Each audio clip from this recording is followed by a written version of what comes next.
From Chicago's CAN TV, a look at the week's events is reported in the newspapers, in the blogs and online, and on radio and TV. This is Chicago Newsroom.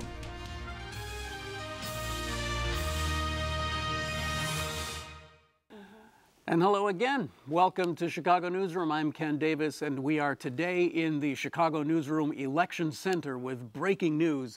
Rahm Emanuel has won.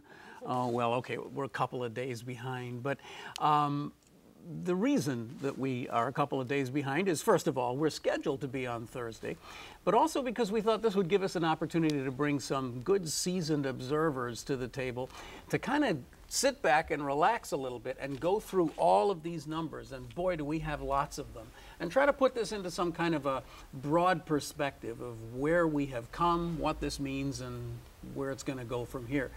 About 42% of the people in Chicago who are registered to vote, eligible to vote, went out to vote on Tuesday. And of them, somewhere around 60, here's something black and white people in Chicago all agreed on. 60% of them voted for Rahm Emanuel. So it's an interesting day here in Chicago. Either that is really historic and huge, or it's just a kind of another humdrum election that doesn't really mean much. But we're going to figure that out today with, as I said, some seasoned observers all kind of sitting around the table. We have Alejandro Escalona joining us today for the first time from the Sun-Times, columnist. Glad to have you here, Alejandro. Glad to be here. And we have Delmarie Cobb, who is a political operative of various kinds, an observer, journalist, someone who's been around for a long time, knows a lot of people, and will have a great perspective for us today, I know. Carol Felsenthal also joining us today from Chicago Magazine. She's a blogger, she's an author, and again, someone with a great deal of experience covering Chicago and Chicago's elections. And speaking of a great deal of experience, also we have Russ Stewart with us from Nadig Newspapers, a columnist and an attorney who spends a lot of time looking at and participating in the electoral process from both sides of the fence. So that'll be a very interesting group of people. In no particular order, I don't know, Delmarie, you kind of had a horse in this race because you were working with Miguel del Valle, as I understand it. Well, I actually helped him with debate prep and to do his, I did his commercial life. Mm-hmm. That's it. Well, but mm-hmm. so you had a candidate, and he did well. I think people would say he did well, but he did abysmally. He did abysmally. He beat Carol Moseley Braun. He beat Carol Moseley Braun. He was supposed to be the great progressive, right? You hear him on TV talking about progressive values. He did poorly on the lakefront. He did poorly in the black areas. But whose fault is that? Here we go. Well, what is progressive? But what does progressive mean? The lakefront didn't come out for him. I thought he was the most interesting candidate. And considering the money he only had $250,000. Right. And look what he did with $250,000. And he was the only. He got 3,000 votes more than Carol Moseley Braun, who started out as a front runner. He had 8 field offices, and he had 2,000 volunteers, and he had a commercial up the last week of the campaign. And so I mean, when you consider he came in, yes, he came in third, but when you count the money he spent per vote versus what other people spent for vote and what they got out of it, I mean, he did fine. I thought he did great, as a matter of fact, and a lot of people that I talked to, you know, were very impressed by him, but at the same time were saying, well, you know, he's a nice guy, he's very progressive, but he can't win. That was it, you know, Chicagoans don't want to waste their vote. They want to cast it for a winner. Well, yeah, but no matter how much money you raise, those people who raise money only have one vote, and we don't seem to understand that. I can give you $1 million, but I only have one vote. And people kept saying, yes, he's the best candidate, but can he win? Well, no, he can't win if you don't vote for him, and nobody else can win if you don't vote for them. Delmarie, what was his fundamental theme? He talked about being a progressive, but he was rather vague as to what he's going to do. In the city of Chicago, what do we care about? We care about city services and keeping taxes low. Those are the two major preoccupations. He was the candidate for the neighborhoods. He talked a lot about the neighborhoods, and he managed to transform his image. He was, to me, when he started, the proverbial clerk, like out of a Charles Dickens novel. You'd say Clark. Yeah. But he developed passion. His concession speech, I thought, was downright fiery. I thought it was very I think he's an interesting candidate. I was with a bunch of political analysts last night, and the bottom line on Miguel was, too bad he's not 20 years younger, because what is he going to do next? I tried to get an interview with him yesterday and called his terrific press secretary, all these young people with a lot of gumption, and she said, oh, he's at the city clerk's office. He's not doing any press today. So he's at work. But But I do think that that's part of his concession, he talks about progressivism and community involvement, but he's very vague. I mean, what progressivism do we need in the city of Chicago? But he was not vague during the debates. In fact, he won most of the televised debates. I thought an ABC 7 debate, because he was the only one talking about issues, and he did transform the campaign in that he made neighborhoods front and center, and as a result of that, all the other candidates made neighborhoods front and center. And he wouldn't take money. Remember, he wouldn't take money from anybody with contract with the city, which really hurt him. But but look at Carol Mosley Braun. She didn't raise money either. But it has to be said, though, that I was at a number of the debates, and I think you could say with great consistency, he was the guy who got off the applause lines almost every time. Yeah, remember that ABC 7 where Ron Majors said if there's another outburst, for Miguel, he said, I'm going to clear the room, which I thought was not a smart thing to say. And then there was a third outburst, not for Miguel, but of course. I think that he developed that kind of fire at the end of the race. I think he waited too long to come as someone with the energy, with the vision, with the personality. And I think that kind of lack of fire in the beginning he really had to hurt wait him. until the televised debates. I mean, that's where he really had an opportunity to shine, as well as the other candidates with no money, because they had no way to get on the air. I mean, we went from, in terms of excitement, Russ, we went from the candidate who won, who was absolutely expressionless on every campaign, on every commercial. There was no sense of passion. There was no anything. It's just that I have money and can get on the air as much as I want to. And I can run these bland commercials until the cows come home. And that's what he did. But who do you blame for Rahm's victory? You could blame, first of all, the black consensus people, because they picked the one candidate who was a certain loser. Carol Mosley Brown's support completely collapsed in the black area. Had somebody like Danny Davis been the candidate, he has more passion, he has more fire. He would have been more viable.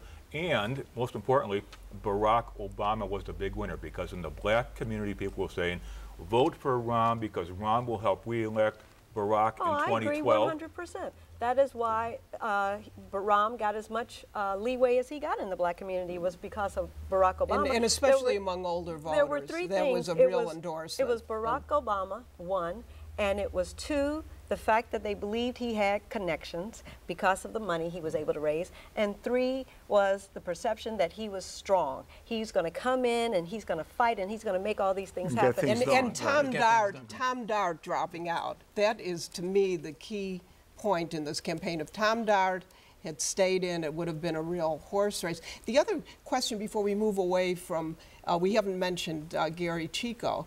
And I think that hurt Miguel because it was perceived that there were two Latino candidates, when in fact Gary Chico, who I've covered for years and interviewed a couple of years ago, he did not identify very much with the Latino community. Neither of them. I mean, they didn't run a campaign based on Latino issues or a Latino agenda. I understand he does not speak Spanish. I don't know if that's Gary true. doesn't. No, I mean, he understands a little bit, but he doesn't. Okay, but Alejandro, in the north side, the Puerto Rican areas, you had Joe Barrios, the Democratic county chairman. Who was he working for? Rahm Emanuel. In fact, he carried the 30th ward, the 35th, 31st ward, 35th wards, all went for Emanuel, despite having two Hispanic candidates. Well, Barrios is going to do whatever he's told to do by the party. So, I mean, when Daley told him to do it, so that's what he did. So, Barrios supporting somebody is, I mean, who would you expect him to support? Well, that's exactly what Jesse White did. Claypool supported Rahm Emanuel, too. And Jesse White. I mean, and so... But later, very late in the campaign, he came Another big loser was the unions. The unions were very heavily behind Gary Chico. Right. And in the 45th ward, in the 22nd ward, that's Howard Brookins' ward, 21st ward, and the 50th ward, the unions were on the losing side. So the unions came out of this particular election without any great reputation. You know, one big winner is Juan Rangel of the United Neighborhood Organization. Remember that he was the first one to take Rahm Emanuel to Pilsen to Took him have around. lunch, right? Yeah, yeah. And you know, he was. I guess it was the very first day that Rahm announced his candidacy, that he was at Nuevo Leon restaurant with Juan Rangel. And that just goes to show Nuevo you that, Leon is also another big And winner, that just along goes- with Manny's and all the usual. which just goes to show you in terms of Rahm, is that you had HDO, which had helped him when he ran for Congress, beginning, and then right. Juan Rangel, Uno, who helped him run for mayor. So, I mean, there's the two groups that, I mean, I wouldn't call progressive in the least. And so these are the people who lined up against The for other- Rahm. They're the the other big- opportunists. These people are complete. Rahm in particular is a complete opportunist. The- He will the other simply big- shift by the wind. The other big winner in this, I think, is the media, because Winner? I think the media is the winner because Rahm Emanuel was elected mayor, and there's going to be untold riches for us to cover because I thought you meant the advertising budgets. I mean, that was helpful too. Wasn't it? Yeah. About $8 million worth of TV ads. Right, and I did a blog one day and looked at I think it was during the residency fight. The New York Times, which a lot of the lakefront liberals who are very strong supporters of Rahm and will be as he moves up the ladder, because he's not going to remain mayor. He does not want to be mayor. I think 4 years tops. What's he the next wants to be run? president. He wants to. Maybe he'll challenge Quinn. He'll go from governor to the White House, or he'll go directly to the White House, because I that's see. what he Okay. wants. You've got this all figured out. But I have it I all think figured he's out. got it all But, figured out. So does and Dick Morris have it figured out too? he, during the residency battle, I opened up my morning New York Times, and there's Rahm on the front page. Then I opened to page 6. Rahm is like half-page photo, 2 stories. Then on the opinion column, there's another story. Then the last day of the campaign, I believe it was Tuesday, I was reading an AP story, and it was shocking to me, because you think of the AP as, you wrote about as this, the symbol of objectivity. They're not going to just, the facts, who, what, where. 6 people interviewed outside their polling places. 5 of them said they had voted for Rahm Emanuel. The 6th didn't say, but I think it was just an omission because it sounded from the context like he did too. I mean, what kind of reporting He's probably is that? America's best-known mayor right now.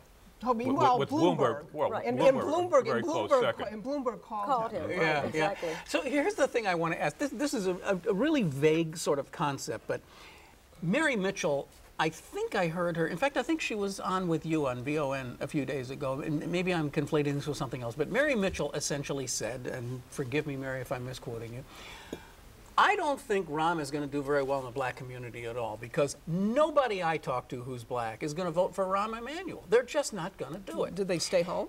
And I then turned to my wife and said, well, this is interesting because we're white, and almost nobody we know is going to vote for Rahm Emanuel either. Oh, not Because you see- everybody I know is but voting for this him. is the thing, is that it's not, I shouldn't say not going to vote for Rahm Emanuel, but are not vocal about being supportive of Rahm Emanuel the way some of the Chico people were, the way certainly Miguel's people were.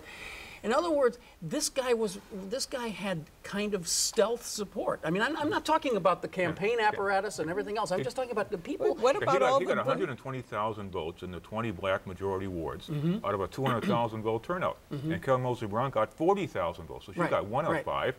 He got almost Well, 3 of 5. You see what I'm asking though, Russ? I'm saying that. But I don't think it was that the stealth of support. A lot of people thought it was a done deal. But, from we the very didn't see- beginning. there weren't. People- there were not wide perhaps- swaths of. Oh, but there Perhaps was the we- business community. It was course. the business community. Just like a I'm week not or making so, my point here. a week or so ago, I went as a guest to the Economic Club, Yeah. and the love, the standing ovations, the 2,500 people in 2 ballrooms at 250 tables, showing their adoration for Rich Daley. Business people on the dais. There was Right, every CEO The in Mayor town. Daley in farewell Port- tour, yeah. Right. And when we were walking out, I said to my husband, I bet that most of these people live in the suburbs and they're Republicans, but they love Rich Daley. And Rahm Emanuel had that same thing going. He had, Right. he had the support of the business community, and he had this reputation that personally he is kind of, I can't use the word, on the air, but he can be a bully and a jerk. But he is the polar opposite to Carol Moseley Braun, who's seen as inept. He is the candidate who can get things done. He knows how to do it. He knows how to close a deal. We'll close our eyes while he mistreats people and uses. I'm gonna try one more time. Okay, I'm gonna see if I can rephrase Still some interesting this. points, right? Yes, all of these things are true, but what I observed, and this may just be a statement of the circles that I run in, but what I observed during the last 2 months was that I did not see a lot of what you would call, you know, run-of-the-mill ordinary folks in Chicago saying, boy, I really like this Rahm Emanuel guy and I can't wait to vote for him. I didn't see any of that kind of enthusiasm. But what I because saw, it was like, it was just all done with the door knockers going around and saying, okay, you got to come out now. But what and I vote. saw early was the perception that he was inevitable, that was a Yes. done deal, and Yes. a lot of people were saying that, and perhaps that contributed to the low turnout. Well, when People I were was- not As soon as excited he about won- And when as I soon as he was got on- back on the ballot, as soon as he won that Yeah, ballot yeah. challenge, the invincibility was solidified. It Absolutely. was basically And the over at ballot, that moment. the ballot Absolutely. challenge was free advertising. Oh, for him. right, That exactly. was For a wonderful, week. For a especially, whole week. especially that 12-hour day when he Right, sits down right. at a table and puts the photo of his wife and his kids, and he maintains his cool. He is, of the people I've covered, you know, he worked for Bill Clinton, of course. Bill Clinton was the least disciplined man who's ever held the White House. Rahm Emanuel, who I believe wants to be the first Jewish president, is the most disciplined man I've ever covered. I've never seen anything like this campaign. He talks in these boring staccato sentences. He kept away from all the community forums because he wanted to do it on his terms. His term was going to the East Bank Club at 5:30 in the morning, heading over to the L stops, shaking hands, and then, well, Gary Chico, for example, was spending 5, 6, 7 hours on the telephone trying to raise money. Rahm didn't have to do that. Look at who he got $50,000 from Donald Trump. But part of that is, too, because I always say that disciplined campaigns win, undisciplined campaigns lose. We've seen many Pat people Quinn's an who- exception there, Delmarie. and he was, I know he was an exception, but he barely won. was running What I've seen over the years is that many people who weren't supposed to win because they ran disciplined campaigns won. And all you saw from Rahm is that he took the playbook from Barack Obama and did the same thing, allow himself to be the candidate, to be the product, to let the people who do this for a living do it, Do what and they you do. just do what you do, be the candidate. And so he did what he was told to do. Interesting. Show a kinder, Very gentler interesting. Rahm Emanuel, don't explode, go out there and out-campaign your opponents, and go to every L stop and every bowling alley and every grocery store, and that's all you do. But don't and get run, booed and at run your forums. ad. Don't Yeah, get booed yeah, at that's forums. right. Another big loser was the Southwest Side. That's the 19th Ward, the 23rd Ward, the 13th Ward. That's Madigan, Lipinski, Hines. They were all behind Gary Chico, even Ed Burke. And he barely carried the Southwest Side, but knowing Rahm, he will certainly ostracize these people. They will not be part You of don't the think he'll power make club. a deal with Eddie Burke? You're not in that camp. Probably Dick Mill. Probably Dick Mill. But Dick Mill supported him. I know he did. Yeah. Yes, right. I mean, Dick Mill will be the behind-the-scenes boss in the next Oh, city you think council. Dick I Mill think Dick will Mill. he have the finance committee? No, he won't, but he'll control the floor. And remember, 31 of 50 aldermen were re-elected, so we're looking at this huge change at the top of the ladder, but lower level, many of the older aldermen will be back. Now, obviously, I want to spend a good deal of our time today talking about this map, which is, this is just a little screen grab from Channel 7, but it's really fascinating to me to see this little cluster down here of 16, 15, 17, 6, and 20, and this cluster up on the northwest side of 45, 36, 38, 24, 41, and then 50 out there, Alderman Stone always out there on his own, but then along the lakefront, 25, 43, 46. So these 14 wards, a lot of activity here. And I want to kind of see if we can kind of slice and dice this one by one and then put it back, stitch it back together to figure out what it's going to mean for the Rahm administration. Of the 14, I mean, 8 entail incumbents. Of those 14 runoffs, 8 involve incumbents. And normally when an incumbent is a runoff, that shows an inherent electoral weakness. Although if you look at these figures, many of the incumbents were very close to 50%. They were in the 45 to 50% level, so they could possibly prevail. Before we start that sort of detailed analysis of these things, several people have brought up here today the question of the media and how the media was involved in this. And we're a show that likes to look at the media. I really want to spend some time talking about that. First of all, Rob Feeder wrote a couple of very interesting pieces in his Time Out blog about how the television news just totally and completely blew this thing. They didn't grasp the idea that it was going to end early, and so they weren't on the air, and leaving the entire thing to CLTV, which I think obviously did a competent job, but still being the only one covering this. And that by the time 9 o'clock had rolled around and Rahm was making his, I gotta stop calling him Rahm, Mayor Emanuel, Mayor-elect Emanuel. He said, call me Rahm. Did he? Oh, okay, then it's all right. Yeah. So anyway, so Rahm was doing his speech, and something like 30% of TVs tuned on in Chicago were tuned to it, of all the stations that were carrying it. So 2/3 of people watching TV at 9 o'clock were not watching. But I have this feeling that we are in a new age in media, that people who were interested in this stuff had direct access through their smartphones. They had other sources to get their election information, and we're just not in this kind of, warm glow of the TV screen era anymore. We don't need to like go home, pull up the TV tray and sit and watch. Yeah, but it's Well, I think you're absolutely right. I saw people posting the results on Facebook before the TVs. Yeah. Got it. Yeah, but I had to. I like CLTV, and I've been on a couple of times. I didn't know where it was on my television. I had to go through all the channels, and then when I got there, I found that they had Clarence Page, interesting. They had John Cass, who was obviously praying, hoping against hope that Rahm wouldn't make it. And I do think there was a segment of the media, and I would include myself in that, who wanted to see a runoff, wanted to see a one-on-one battle between Chico and Emanuel, and get some of these issues laid out, and how exactly are you going to solve this problem? See one-on-one debate. And so there was a cheering section for that, but otherwise, I was told by an editor of mine in Washington, give us everything that you can give us on Rahm Emanuel, because he is a true presence and a true character, and had Gary Chico become mayor, it would have been boring. Gary Chico's a workaday guy who, by the way, was applying for a job with Rahm Emanuel in his concession speech. He was being gracious, but he was saying, I'm a phone call away, I'll email you my resume. And Emanuel's going to have nothing to do And with that's it. exactly what I said. So now I'm waiting for another appointment. Yeah. That's what that was about. But had there been a more formidable black contender, half the votes in Chicago are white, 40% are black, roughly 10% are Hispanic. Had there been a more formidable black contender, then Rahm would not have gotten 119,000 votes in the black areas. Had there not been a consensus candidate? Well, there wasn't a consensus candidate. But let's get this clear. There wasn't a consensus candidate. Several black candidates, Rahm wouldn't have reached Well, there this. wasn't a consensus Yes, candidate. Let's be clear about this.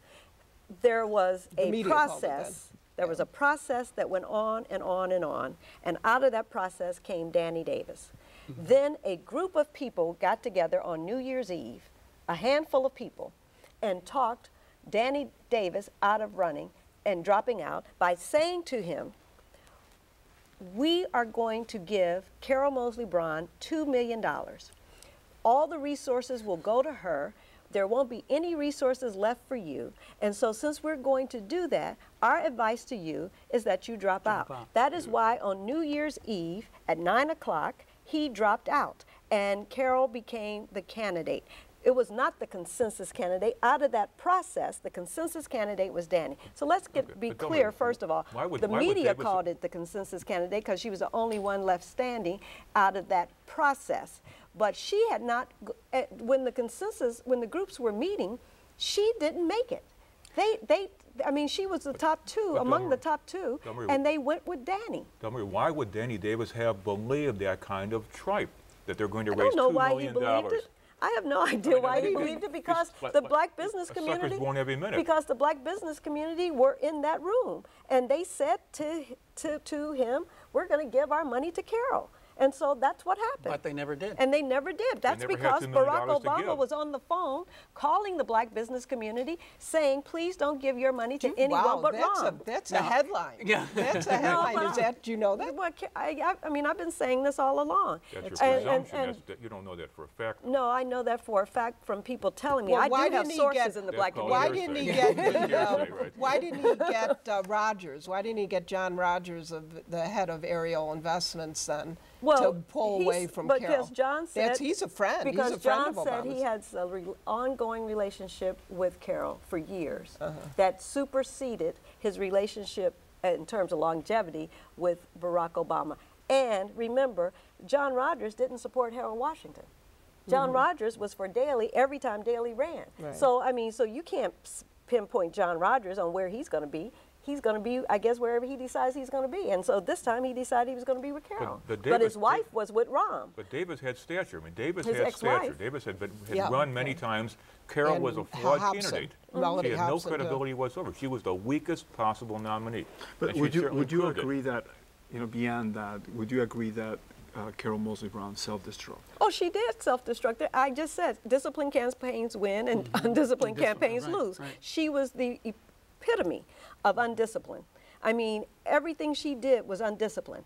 And so she ran a campaign to lose. She did not run a campaign to win. But, I mean, I think it's worth dwelling on this for just a Is little this a bit longer. conspiracy? Or, I mean, do you think she did it on purpose? Or was there some kind of behind-the-scenes thing For going on? someone who's been around as Carol's long as going she... into reporter mode right now. For someone, right, for someone who's been around... I see a blog. I see a blog being taking written notes. right now. I need some. I can call you later. She For needs an someone item who's for been, this afternoon. who's been around as long as Carol Moseley Braun, even when she was standing up there going after Patricia Watkins, I mean, and listing her resume. I've been a senator, I've been an ambassador, I've been a so-and-so. And all I could think of was, yes, and you've been all these things long enough to know that you don't do this. Right. But you know, I was at a meeting with Moseley Brown right after she, you know, she said this about, you know, a drug addict and all that.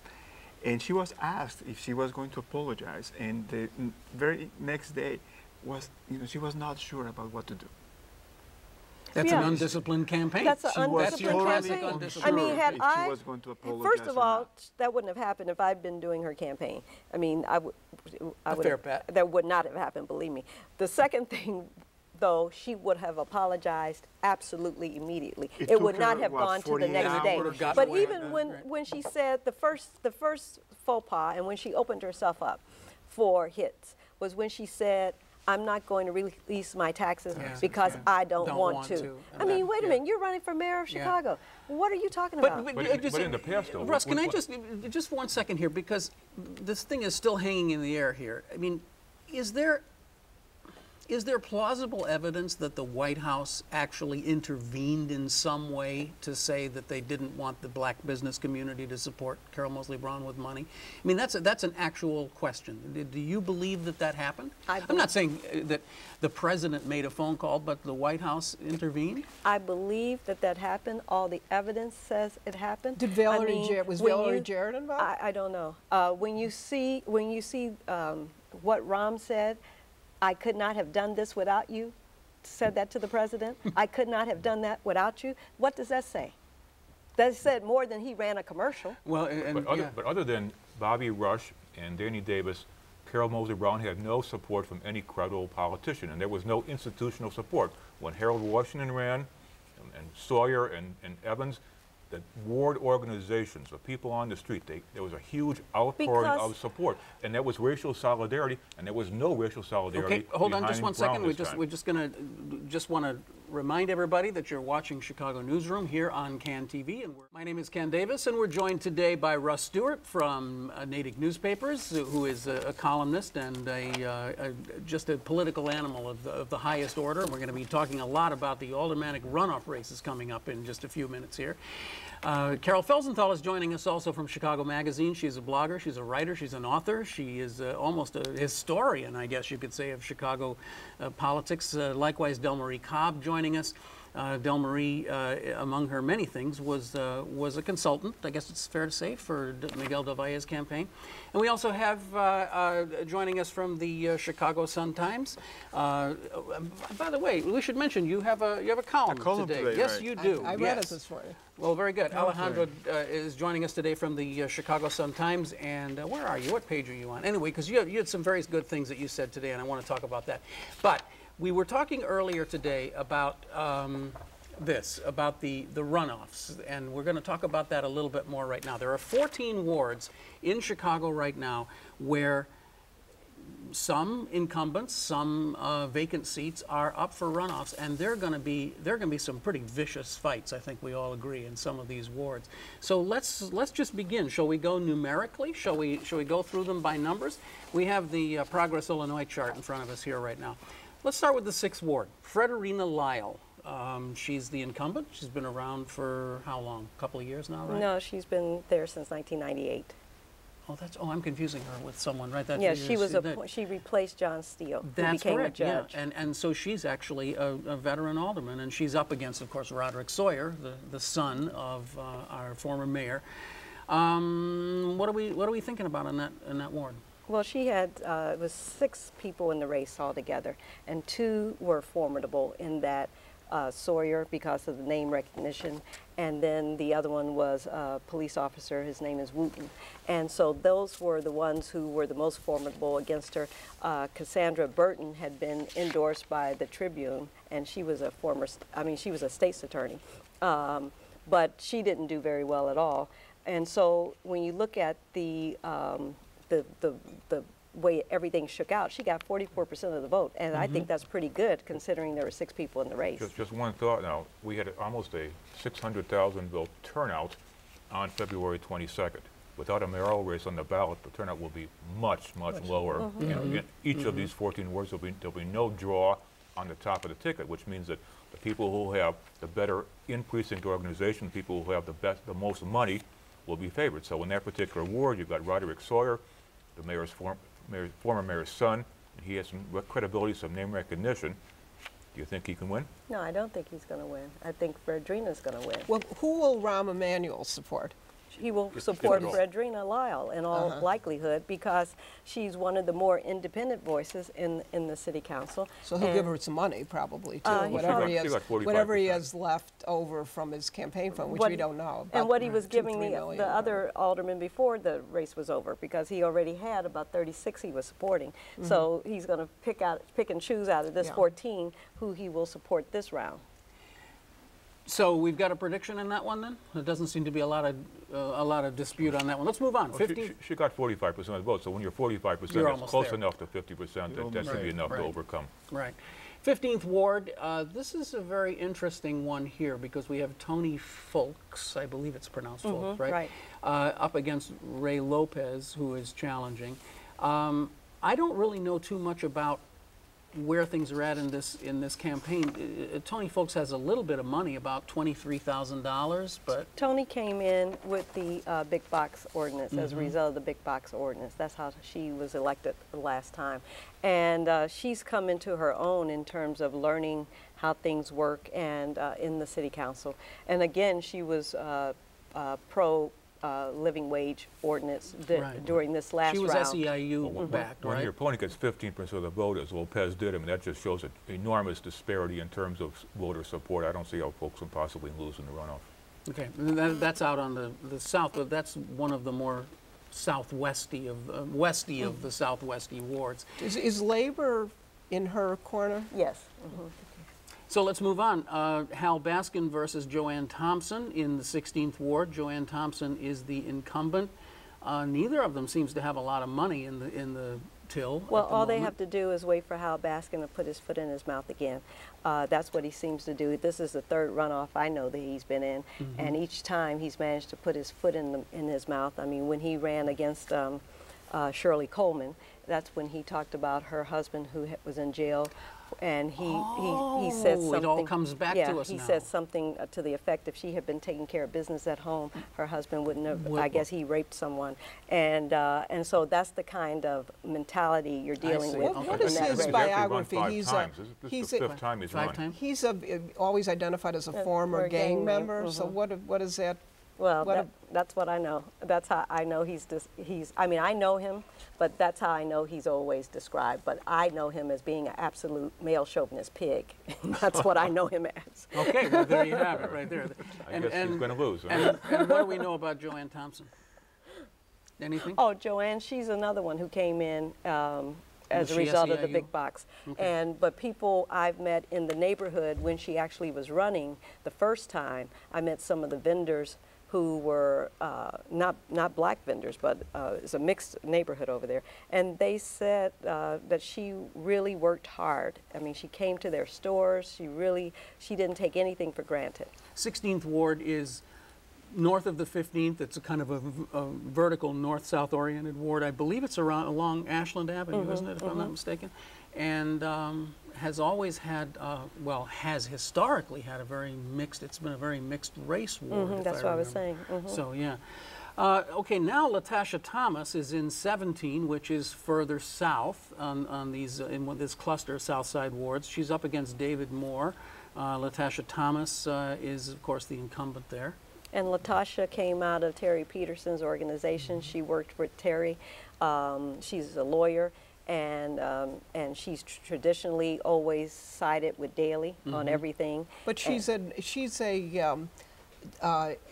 also close to Father Flager. So when I read that, I thought, how does that compute? Well, because you think of Father Flager as not being. Well, Terry was close to Father Flager, right. and towards the end, Father Flager was a friend of Daley's. I mean, they were going to baseball games together and things like that. So, I mean, he had made amends in terms of his relationship with Daley towards the end. Yeah. So that's her campaign office is across the street from St. Sabina. She got 49% of the vote, so I think. Again, another one of these. It's will she be somebody who Rahm Emanuel will work with and if she needs support, will support in this runoff? I don't know. I mean, Terry Peterson has an organization. He has a real organization, I mean, of about 400 people. And so, I mean, she is in a one-on-one, she'll be formidable. Okay, why don't we look at some of the northwest side wards before we run out of time? We're going to get there.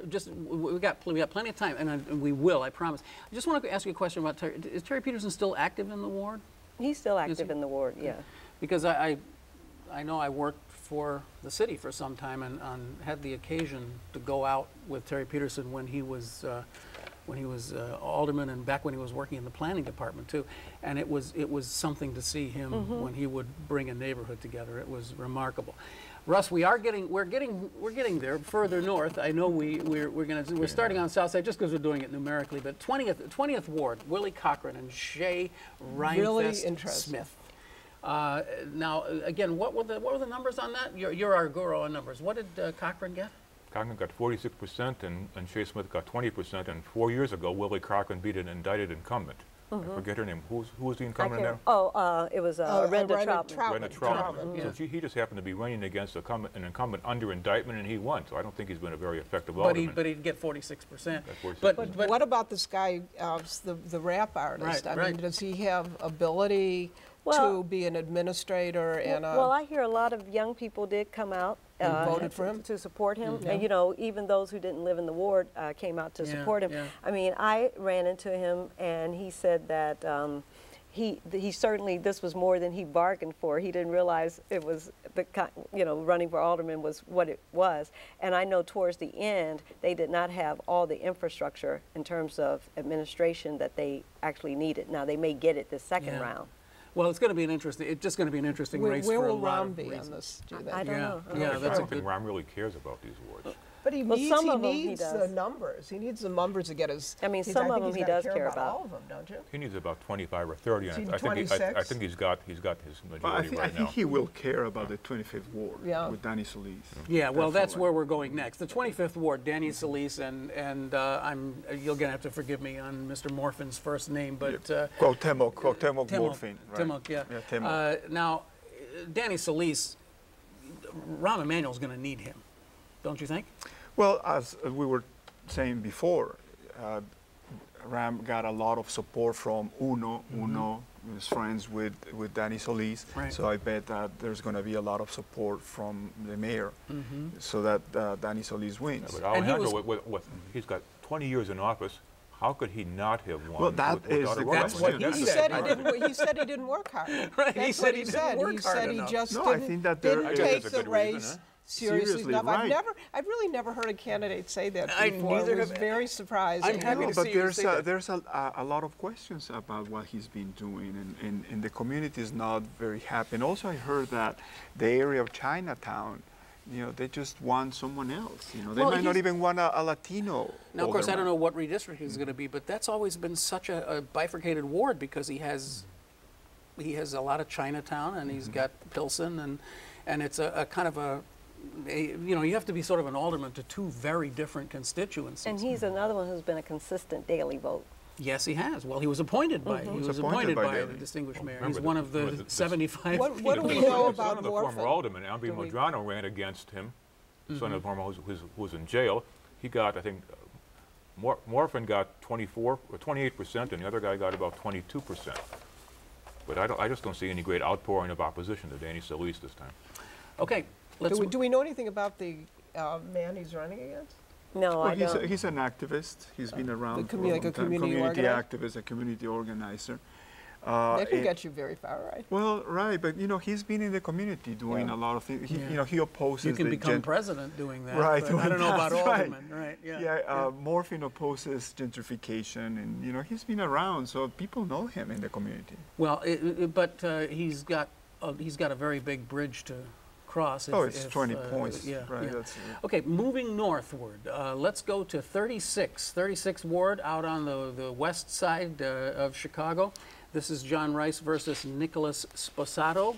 John Rice is seeking re-election, but only barely, because how long has he been in the council? There's a year. A great story here because John Rice happened to be the driver for Alderman Bill Banks. So he Right. would pick him up every morning in his great big Cadillac, drive him downtown, sit around, drink coffee all day, drive him home, go out and run up for donuts or lunch. See, you're so Let's unfair. see. He got to see the ward. He's familiar with the ward. But he also And he had knows that how party. to, and he knows how to get downtown. He can find City Hall too. He Hit had the- a hit the ground party. running. He had a party for banks at which people were asked to write $200 checks payable to banks. I mean, he just seems so old style. And He's kind of old world. Huh? Yeah. Old world. Remember, Banks has got had almost $600,000 in his account. So, and Rice got 48%. Sposato, who's a firefighter, got 24%. I can see a flood of outside people coming into that To ward. that ward. That's going to be an important ward. Who's Rahm going to want there, do you think? I'm The, sure that the he would want, challenger? Banks, because Banks is Banks. close to Barrios, and they're all the political See, insiders. so there you have something interesting about Rahm Emanuel. Right. It's the daily ties and the old machine ties. As one thinks of him as something new and change, which he used a lot. just- But I mean, But Chico got almost 7,000 votes in that ward. Well, this was a big ward for Gary Chico, right? Yes, it was. Yeah, yeah. He came very close to winning. Because of the firefighter vote and all that. And, but you also have a firefighter who is challenging the Banks guy, who has been in office, Who has appointed by Mayor Daley There's about a year virtually ago. no money either. I mean, Sposado's a good guy, but he doesn't have the resources So to who wage a wins? viable campaign. Rice should have won without a runoff. He'll win this time. He will win this time. All right, then let's not spend any more time there. Let's move on to 38, because 38 is interesting. your host's home ward, and a very interesting ward because there has been only one family controlling that ward for 175 years. They were there before the city was chartered. I think 1871 was the first Cullerton in the city council. 1871. That's there when was a the cow kicked over Cullerton the, at Fort lantern. Dearborn signing the papers, right? No, but of the last 78 years, there's been a Cullerton or Cullerton relation in that ward, that in ward. that job, Right. for 76 of the last 78. And the last guy was an in-law, right? Right. Yes. He was an in-law. Allen was Tom an in-law. Allen. In fact, Tim Cullerton, who's the new alderman, his wife is the sister of Tom Allen's wife. Okay, got it. So he's the brother of P.J. Cullerton, who's the committeeman, and their uncle was P.J. Cullerton, the great assessor, going back many years. So there's always been a Cullerton. There's always a Cullerton somewhere. Well, and so they decided when Tom Allen left, they should have another Cullerton. So they put Tim in there. He's the last Cullerton. He's 62 years old. He's a 30-year city worker. So he's certainly not a fresh face, Ken. But he interestingly, looks like a caricature of a politician. Definitely. I mean, I think a lot of people probably just assumed that he would just cruise to victory, but it didn't quite happen. He just barely got nudged out, right? I thought with 8 other candidates running, there would have been more diversity. Tom Caravet finished second with 22%. Tom Caravet's an area realtor who has 13 siblings, so you know you have your whole track team is on the ground with that many siblings. 9 of them knocked on my door, so yeah, sure. That certainly helps to have a large family. Right. But again, you've got people in the organization who will come in from other areas to help Cullerton. I think Cullerton will win the runoff. What do you think about the mayor-elect? Where is he going to be on that? Is he going to want Cullerton? I'm sure he would, because Cullerton would be a loyal vote. Caravet would be a wild card. Okay. You don't know. 41. Let's go to 41. Way out on the northwest side, the ward of O'Hare Field. We got 2 women here. One who is associated with the former alderman, and one who is the ward committeeman, I believe. Right? I call them the E-team in the 41st ward, the estrogen team. Mm-hmm. And they finished. Oh my gosh! They finished first and second. Would you call anybody the T-team? I did, yes. The T-team was Rich Gonzalez and some of the other people running. That was in my column. I played both sides, yeah. E-team and T-team. So Morita Gavin and Mary O'Connor, who's who? Well, Gavin is the 15-year aide to Alderman Brian Doherty, who served since 1991. And is a Republican, right? Republican, and he ran for state senator against John Mulrow, and he lost. He barely carried his own ward. Gavin is a mother, has 2 children. Her former husband was the ward superintendent. He died some years ago. Is she a Republican? Or? Yes, she is. Oh, okay. And Mary O'Connor is a Democratic committeeman. She got 30%. Gavin got 25%. And among the other 9 candidates, it was, again, scattered. Mm-hmm. But I don't see either candidate lighting any fires in that particular ward. Neither one invokes much enthusiasm. But I would give a slight edge to Gavin because most of the other people would be more inclined to endorse her over O'Connor, who would be a Democratic alderman, a Democratic committeeman. She might build more of a power in the power base.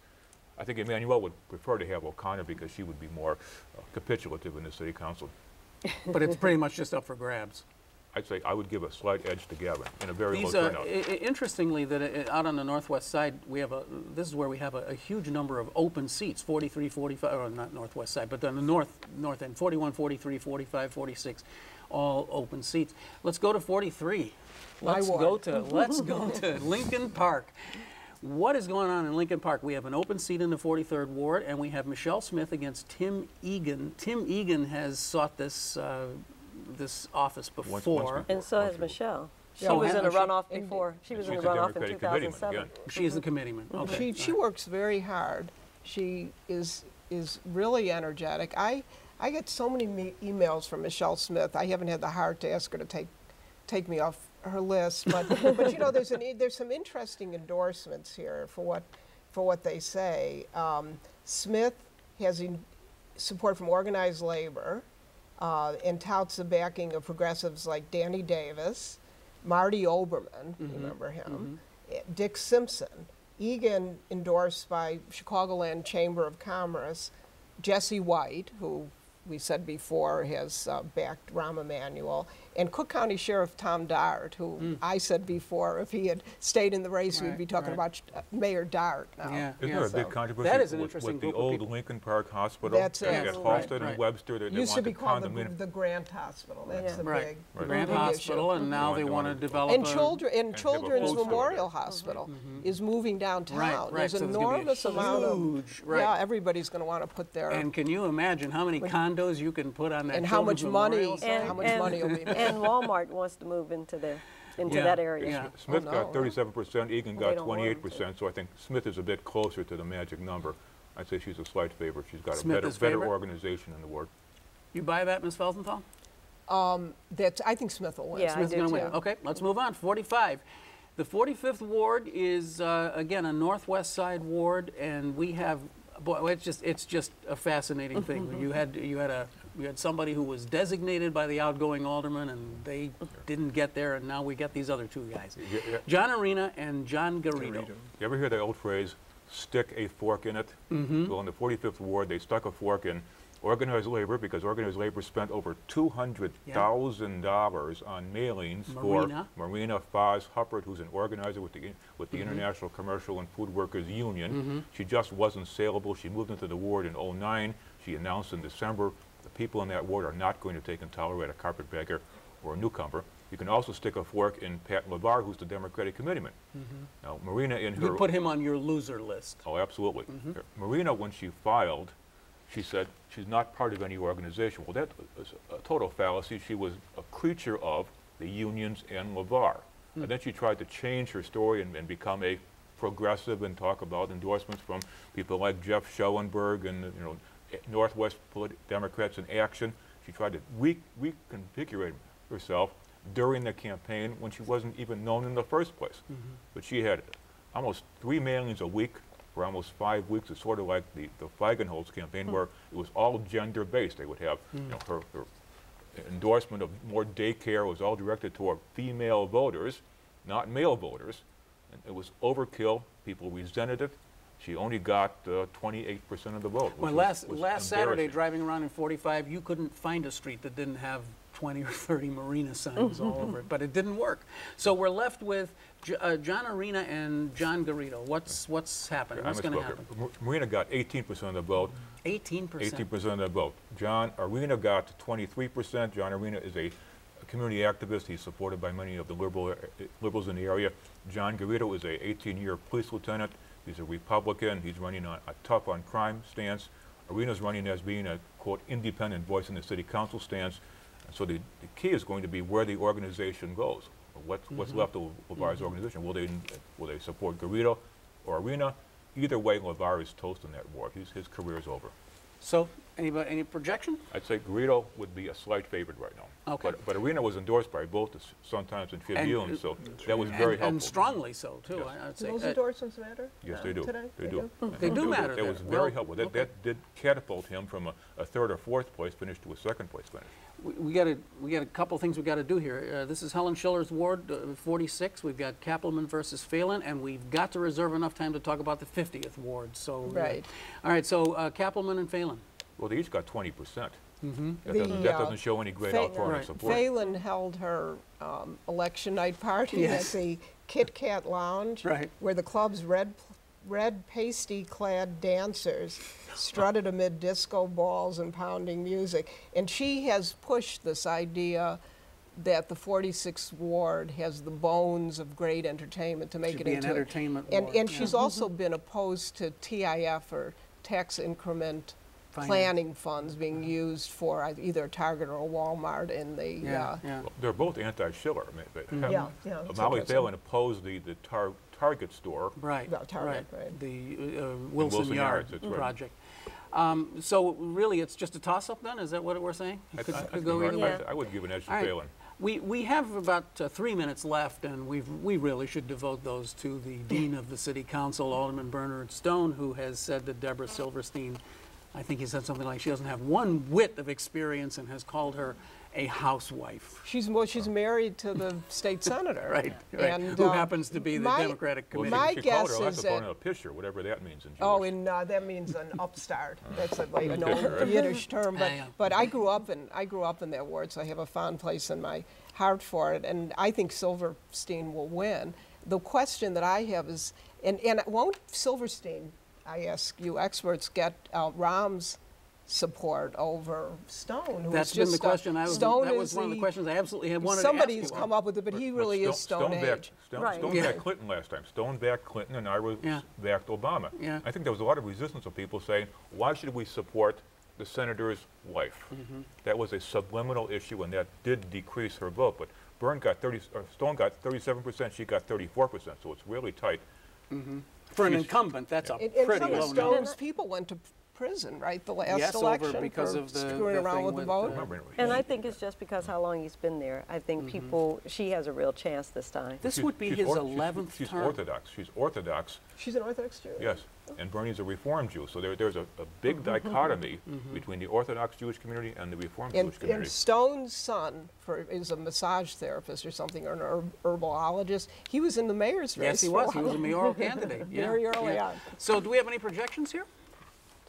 Silverstein. Silverstein. Yeah, I would think not so. be surprised to Silverstein? see. I would not be surprised to see Stone win again. Really? He could do it. Now, could do Bernie it. Stone had a very interesting quote in your column. He said something about, oh, please, please, please say I'm going to win because you're always wrong in your projections. Well, I always do predict that he's going to lose and he wins. So this time I'm going to predict that he's going to win and he'll probably lose. So that would be poetic justice, right?